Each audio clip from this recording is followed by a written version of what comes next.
If you do hold out for things, if you really stick to your principles, I mean, you can't always do that. It's impossible in this industry. But if you try and be like pretty stubborn with your principles, I think it pays off, you know? I don't know, sometimes you feel like a total waste of space, really, when you look at people who have proper jobs. And then you go, what am I doing? I remember when I was younger, I was really disappointed that I had such a normal upbringing. And I was like, oh, I wish I had a terrible youth or something that I could draw on. I think that's a lot of bollocks, actually. I think it's what you have inside. How you're able to be creative, it needn't come from a place of pain. It needn't come from a place of sorrow or, I don't know, it just comes from the need to perform. You're just compelled to do it, you know?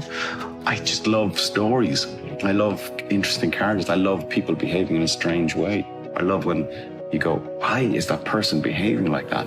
So transgression is much more interesting than somebody who does the right thing all the time. As an audience member, I find that much more interesting. When the real drama kicks in, when the stakes are raised, which to me, you know, that is real drama, when the stakes become about kind of life and death. You're fully invested in these characters. People need to go to the pictures, and people need some sort of escape. Artists don't let people down like politicians let people down, and bankers let people down. They follow the work, they fluctuate, but they keep making it. They keep trying, and they keep giving some sort of sucker, I think, you know. I foolishly decided to pursue a law degree. But I was playing music, I was playing in a band, and I just started acting then.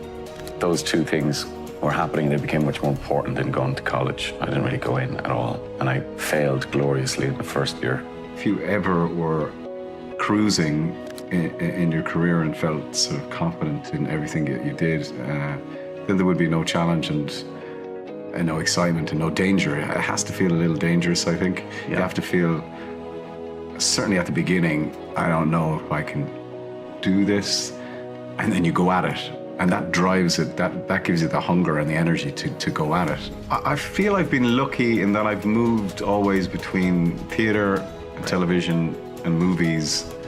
So if one avenue got a little clogged at one point, I could just jump into another avenue. And I probably have done that in the past. And I think I've always felt that if anyone would say to any artist, we love that, can you do it again? Which is, you know, that happens not just in our business, but it happens if any time there's a potential to something being commodified or being repeated. I think the artist or the creative person can in the other direction, and yeah. But luckily, I would always jump from one to the other. So I've never felt that way. And re-collaborating with people is always really good for your creative soul. Like, you know, I wonder about back in the 70s, like when people came in to see a movie just totally. And it was like a fresh experience. It must have been very, very exciting. But nowadays, everybody's just blogging about everything. So you're kind of expecting stuff nowadays, which is a bit of a shame, I think. I guess I'm interested in duality. I'm interested in contradiction. I'm interested in light and shade. I'm interested in the kind of in-between things of human behavior. And, you know, villains or heroes don't really interest me. It's that world of in-between. And I think we're in a good time for telling stories about characters like that. I think people want three-dimensional characters in either film or television. And because none of us are simple and straightforward, all of us are complicated. And I think people identify with characters that, even though they may be heightened, certainly in people they're extremely heightened, but yet it is a story about a family and people connect to that. So yeah, complexity is essential in storytelling, I think. If your job is to portray something truthfully and honestly, then if it's happening in front of your eyes, it helps you enormously, and it's a big advantage. So, you know, when the fires are flying over for real and the water's on fire and the destroyer is tipping and it's all happening around you, of course you're heading towards a more truthful response, you know. So it helps us, and I think it also helps the viewer. Is there anything you ever find hard to understand about Tommy, or that you've struggled with how to play a certain aspect of Tommy's character? You can't play a character, no matter how far away he is from you, without, you know, bringing something of yourself to it. And the more you play it, then I suppose the more part of you he becomes. He never seems to sleep, he never seems to eat. That sort of relentless drive is really hard here. You have to understand that he's formed by his experiences. you know, and he's a leader of men. Or there may be somebody that can just, you know, grab him by the ears and go, you're gonna be all right. You're gonna be okay.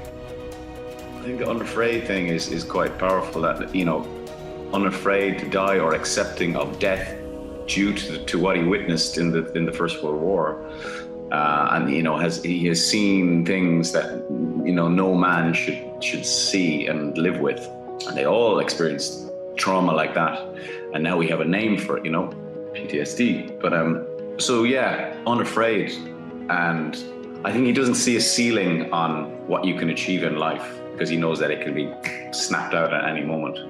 When you're acting, there shouldn't really be any past or future. There should just be the present moment and full awareness, you know, of what's happening in that present moment. So I tend not to intellectualize anything at that stage. It has to be purely instinct. Actors do get treated, you're used to being in a kind of a bubble. When I work very intensely and I get very heavily involved in it, and it's quite immersive. But then when I don't work at all for quite a long time, as long as I can keep it going. And then I go back into it really intensely. I couldn't work continuously. I couldn't go job to job. I don't have the capacity or the stamina creatively to do that. I need to rest after a job, sort of fall back in love with it again, because I'm always exhausted after work. And I'm like, that's it. I'm out. Leave me alone.